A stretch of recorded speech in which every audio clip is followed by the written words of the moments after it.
Hi dear Aquariuses, welcome to my YouTube channel, and in this video I'm going to talk about the transits for the month of September. September is not as eventful as August, I'm going to be honest, but still it's an interesting month. At the very beginning of September we have 6 planets in retrograde, which is a lot. Like more than half of the solar system is going to be going backwards. So don't expect like anything new. Like the progress is going to feel frustratingly slow. Instead, use this time to work on the projects that are already in progress, the things that you started at the beginning of this year. It's an excellent time for that because you won't be distracted by anything new, so to speak. But thankfully, 2 planets, personal planets, Mercury and Venus, are going to turn direct in September. And that means our daily life, daily routine is going to feel more normal again. It's going to go back to normal. Because when personal planets are retrograde, we feel it the most. It affects our daily routine. Imagine Mercury retrograde, it messes up our communication. We tend to forget things and then we send email to the wrong place or forget we forget to attach the attachment and stuff like that. It really is frustrating. And then Venus retrograde, it makes us have low self-esteem, financial problems, love problems, and that is frustrating, right? It affects our daily mood. But when these 2 planets, Venus and Mercury, turn direct, it's a huge relief because life feels normal. Outer planets, when they are retrograde, we don't feel them that much because they are retrograde regularly every year. And they're more on like subconscious, subtle level. It doesn't mean they don't affect us, they do, but it's just they're not as obvious as the personal planet retrogrades. Okay, and so now I'm gonna begin with a traditional overview of the outer planets, I guess. Pluto has been in Capricorn for the past 15 years. It's like sets the biggest background. So imagine all the corporations going through transformations, banks burning, institutions, power structures, government experiencing transformations, corruption is being exposed. So yeah, imagine all of those things in the background of our life in 2023. For you Aquariuses, this is your 12th house. So imagine those kinds of like corporation level transformations like happening in your house of spirituality. It's the most isolated house in your chart. And it's the house of subconscious, so your subconsciousness has been going through transformations. But the thing about Pluto is that you don't feel it that much unless you have planets in Capricorn. And I know Aquarius, you guys do have planets because it's right next to you. So some of you have Venus in Capricorn. Millennials, you have Neptune and Uranus in Capricorn. What else? Mercury in Capricorn. Some Aquariuses, they have more planets in Capricorn than in Aquarius. So Aquariuses, for the past 15 years, you probably went through all sorts of like challenges. But rest assured that when Pluto leaves Capricorn, it's gonna leave all of those outer planets in your chart alone. So all of the biggest challenges, you've experienced that, okay? It's in the past. But those of you, those Aquariuses who were born in like the late 90s, or should I say mid 90s, like 1997 and stuff, you guys have Uranus and Neptune in the late degrees of Capricorn. So that means Pluto is currently conjunct those, and that can give you like problems on like the generational level. So not only you, but like the entire generation, the people of your age are experiencing that. Like in my case, for example, when Pluto was conjunct my Uranus and Neptune, that's when coronavirus happened. Yeah, like that really messed up like my career stuff. But in your case, like be careful, like not be careful, like be aware. Yeah, I should use that word instead. So if you have Venus in that area, yeah, you can expect like transformations, intensity, because Pluto is intensity, power struggles in your relationships. And what else? Mercury, when Pluto is conjunct Mercury, it transformed the thought process, okay? It can even make you be obsessed on a certain topic. What else? The good thing about Pluto transits is that it's at its most intense when it's in exact conjunction. So right now Pluto is on the 28th degree. It's going to be on the 27th degree soon. So that means if you have planets on the 28th degree of Capricorn, you are feeling it the most. But when it moves to the 27th degree, you won't feel it that much. Okay, so that's the good thing about the outer planet transits.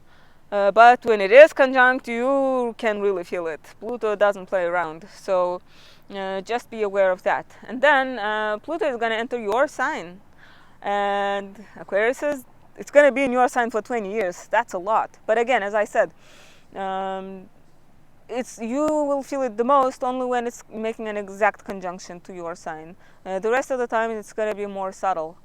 So your personality is going to go through transformations. On a good note, though, Pluto can make you feel empowered. So you will receive power in some sort of way in the coming years. Okay, so enjoy Pluto in Capricorn while it lasts, and then you will get like empowering transit of Pluto in Aquarius. What else? So this is all I wanted to say about Pluto in Capricorn. And then Neptune in Pisces. Neptune in Pisces, like, I honestly hate this transit, to be honest. Like, because I blame all the fake news, propaganda, lies on this transit. Like, we cannot trust any news outlets anymore. Have you noticed that? None of them are objective. Like, they don't even pretend to be objective anymore. What happened to journalism? Like, even the most respectable newspapers, like the New York Times, all they do is spew out propaganda. They don't care about objective truth anymore. Like, whatever their point of view is, whatever their idea is, they try to promote that. They blatantly ignore the truth. It's crazy. Like, we're living in crazy times. So Neptune has been in Pisces for 10 years this year.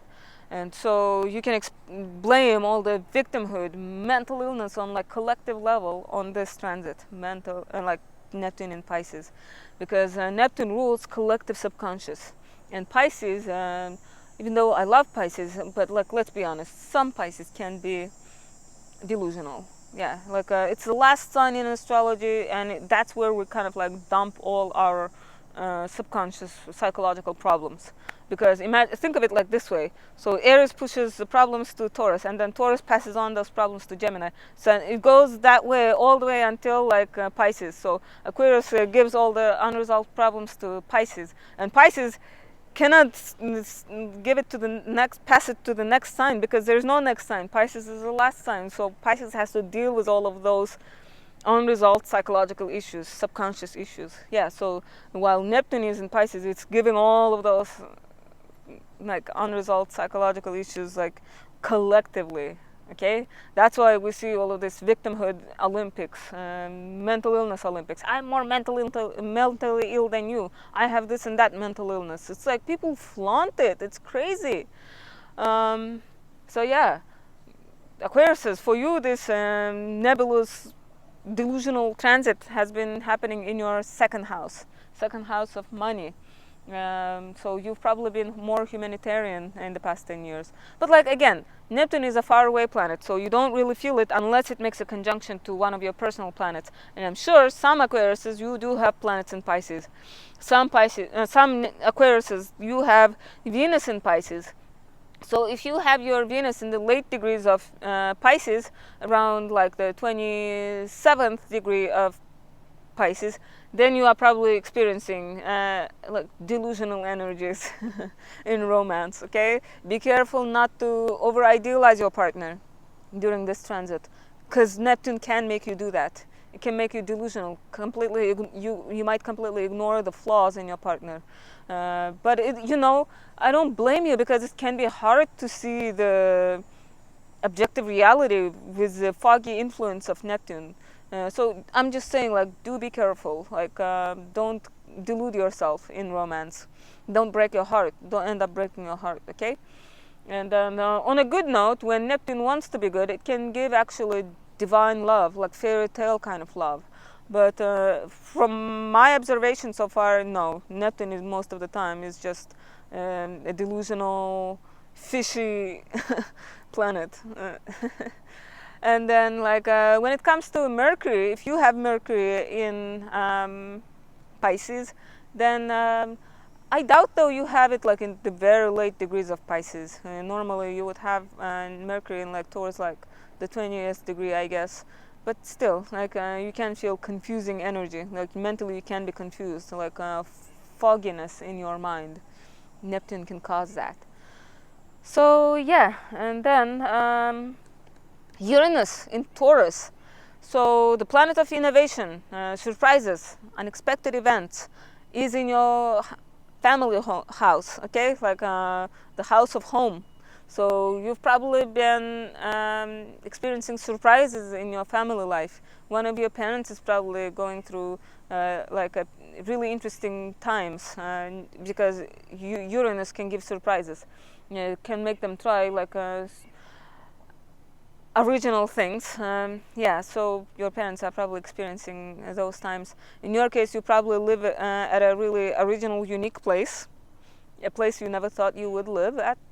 Yeah. And what else? Also, Jupiter is currently in your fourth house as well. So Jupiter can probably give you an expansion. So if you move, you probably move to a bigger place, or you might want to decorate your place in exotic themes because of Jupiter's influence. And yeah, and Uranus can give like a really modern, futuristic kind of design ideas for you to decorate your home in. Yeah, and but like on a negative level, I guess Uranus can give surprises. Maybe like all of a sudden you need to move out because the property owner sold the building to someone else. Does that make sense? Or like some problem in the house makes you move out, or maybe some work-related changes make you move to a new place. So yeah, like the stability can be a little bit shaky while Uranus is in Taurus, because like Uranus can like pull the rug from under your feet suddenly. But you know what, Aquarius, Uranus is your ruling planet, so you are familiar with its energy. So I'm sure you will deal with these surprises like gracefully. And then what was I gonna say? This is it for the outer planet overview. What else was I gonna mention? The ads, the ad for my personal readings. So if you would like an astrology reading, birth chart analysis, astrocartography, synastry readings, transits, progressions, solar return, you can email me. I offer those readings. We can do that via Zoom or FaceTime, or if you want a written report, I can do that. And the thing is, I don't have a set price. You can pay whatever you want. Some customers have been really generous, which I appreciate. But others, like if you are experiencing financial hardships, I understand. Like I've been there myself, and I feel like when we are broke, that's when we need astrology the most. So don't hesitate. Email me. We can negotiate a reasonable price. Okay. And so now I'm going to talk about the inner planet transits. On September 3rd for the Americas, or September 4th for most of the world, that's when Venus stations direct on the 12th degree of Leo. Aquarius, for you, this is your 7th house. I've noticed that a lot of Aquariuses have been dealing with relationship issues, relationship stuff. And yeah, so I hope you resolved your relationship issues while Venus was retrograde. And now you can find relief in the fact that it's not going to bother you anymore. Okay, like you can make up, resolve the misunderstandings when Venus turns direct, and you won't have this retrograde in your relationship house for the next 8 years. Yeah, it's going to happen again in 2031. So I hope you resolved all the big issues. And if your relationship survived this retrograde, it's stronger than before. If it didn't survive, then it means that person was not meant to be in your life for the long term. Okay? And so yeah, and next on September 4th, a day after Venus turns direct, Jupiter takes up the torch of retrograde from Venus and starts going backward until December 3rd, 2023. So yeah, Jupiter is going to be retrograde for the rest of the year. And so it's going to be retrograde in your 4th house.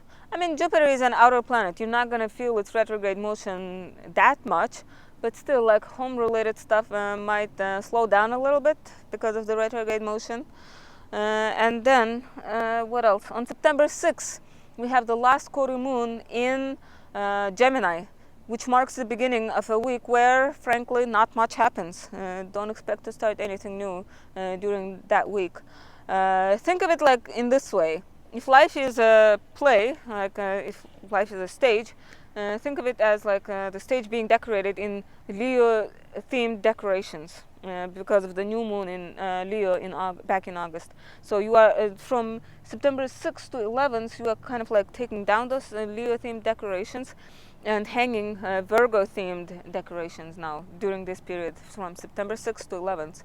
And if you are waiting for news, decisions, announcements, you can expect them to come starting from September 11th because of the new moon in Virgo is going to happen on September 14th. And so usually the new moon related news start coming 4 days before or after the new moon. Okay, I mean around the new moon you can expect those news, decisions, announcements.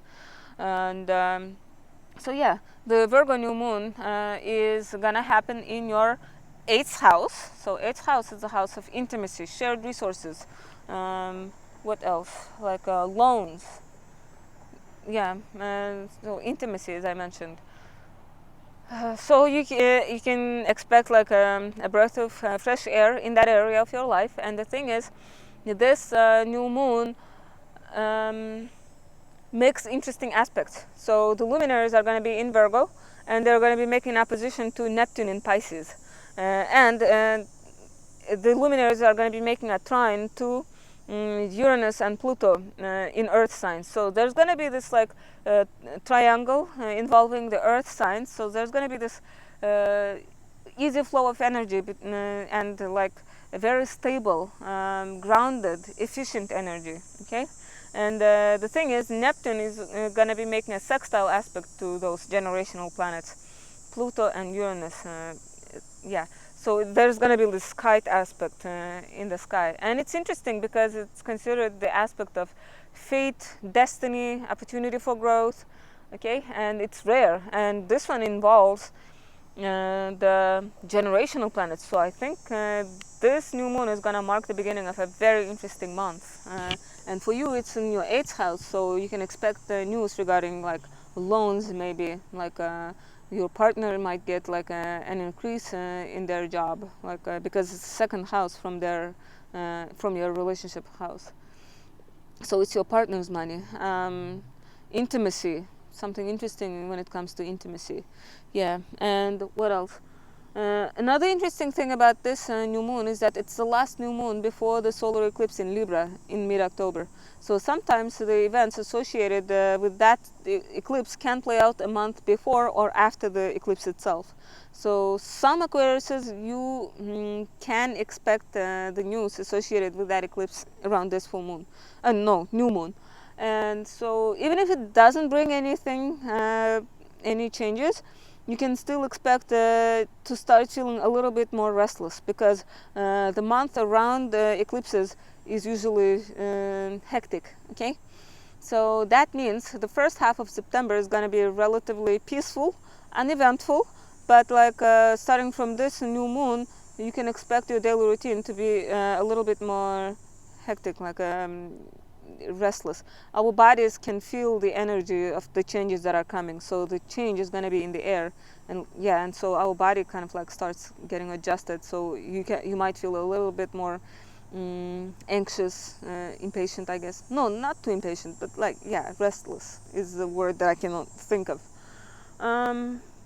So yeah, and one day after this new moon on September 15th, Mercury is going to station direct, finally. So all of the misunderstandings, miscommunications are going to slowly fade away. It doesn't mean things are going to go back to normal right away. Mercury is usually at its most confusing right when it turns retrograde or when it's about to turn direct. So yeah, like I would say, if you need to sign contracts, agreements, or lease, wait at least a couple of days after September 15th, or at least a week if you can. But if you have to sign it around September 15th, don't worry. Just keep in mind that like if you sign it before September 15th, you might change, the terms of the agreement might change somewhere along the way, okay? But overall, it's a good thing that Mercury is turning direct. And then, what else? On September 22nd, the sun is going to enter Libra, marking the beginning of fall in the northern hemisphere. Fall equinox, yay! The day and night are going to be equal. So, the sun is going to enter your ninth house. Yeah, the sun is going to start getting ready for the solar eclipse in your ninth house. And that is exciting. And so on September 29th, we have a full moon in Aries on the 6th degree of Aries. So that means the luminaries are going to illuminate your 3rd and 9th houses. So your communication houses, personal belief houses. Okay, and so full moons are usually like illumination. What else? Culmination, fruition. So you can expect something in regards with your communication, um, something about your siblings in their lives coming to a fruition. Yeah, you can expect those. What else? Again, this full moon is the last full moon before a lunar eclipse. Remember, we have a lunar eclipse in Scorpio on October 28th, so the events associated with that Scorpio lunar eclipse might play out around this Aries full moon. Okay, and again, I'm not saying can be true for all Aquariuses, but still. Yeah, and like the aspects that this full moon makes are all over the place, because the planets are not like cuddled in one corner. They're like evenly distributed, so they're making aspects like this. So I feel like our emotions are going to be all over the place because of that too. But remember, the full moons are temporary. The energy is usually at its peak strength around the full moon, 4 days plus or minus. After that, like, life starts going back to normal. Okay, so expect the end of September to be a little bit more emotional, probably more impulsive, temperamental, because of Aries. You know, Aries is like all about impulse. Yeah. So this is it for September, Aquariuses. As I said, this month is not as eventful as August, but still, you can expect the first half to be peaceful, and then the second half is when things start like getting ready for change. Okay, and we have that interesting new moon in Virgo. And then we have that temperamental full moon in Aries at the end of September. Yeah, but like the good news is that Venus and Mercury are finally going to turn direct. So love relationships are going to start going back to normal. Your self-esteem, finances are going to start going back to normal. Communication, there's not going to be like misunderstanding, miscommunications anymore. Okay? So I hope you have a pleasant September, dear Aquariuses. Enjoy the months before the eclipses, and I hope you have a pleasant September, and thank you for your time. Thank you for watching my videos, and I hope to see you guys in my October video. Bye.